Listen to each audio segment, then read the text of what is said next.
From the 1600s to the early 1900s, European artists used a popular brown paint pigment made by grinding up real Egyptian mummies until the 1960s, when manufacturers ran out of bodies. Mummy brown was a real paint color. It was stocked by real art supply shops. It was used by real painters, some of the most celebrated artists of the 18th and 19th centuries, who knew exactly what it was made of and used it anyway because it produced a particular warm, semi-transparent brown that was genuinely difficult to replicate with any other pigment. The last tube was manufactured in 1964. By then, Egyptian mummies had become scarce. The use of ground Egyptian mummies as a medicinal and artistic ingredient dates back to the 12th century in Europe. Medieval physicians believed that the preserved flesh of ancient Egyptians contained healing properties. The combination of embalming materials and extreme desiccation was thought to produce a substance with specific medicinal value.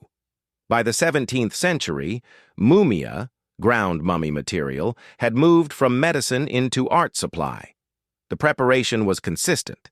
The mummified remains were ground and combined with white pitch and myrrh to produce a translucent brown paste.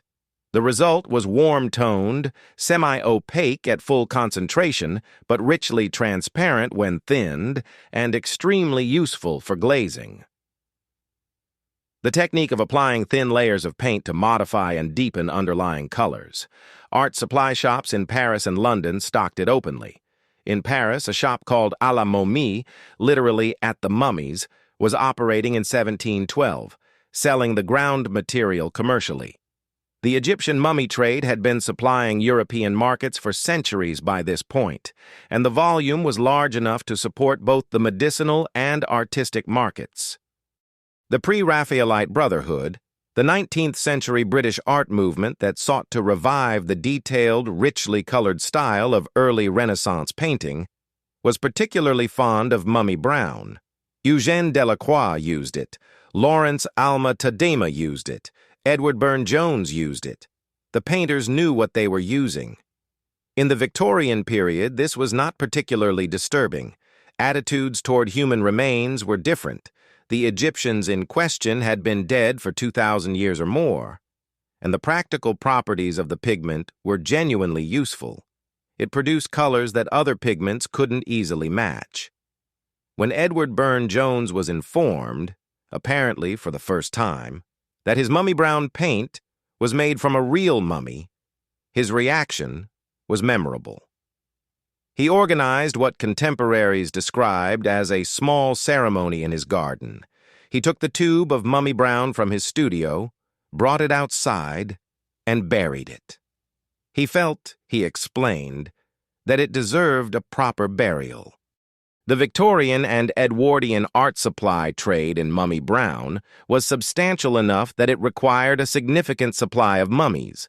Egypt had been exporting its ancient dead to Europe for centuries.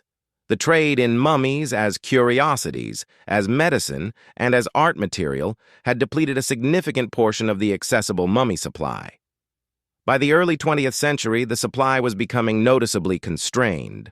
Tomb discoveries continued, but archaeological sites were increasingly regulated, and the casual looting of mummies for commercial processing had become more difficult. Robertson and Company, a London art supply manufacturer that had been producing mummy brown since at least the 1800s, made its last tube of the pigment in 1964. The reason, as reported by the company to an art historian who inquired, was straightforward. They had run out of mummies. This is perhaps the only recorded instance in history where the manufacturing of a product was discontinued due to depletion of the supply of ancient human remains.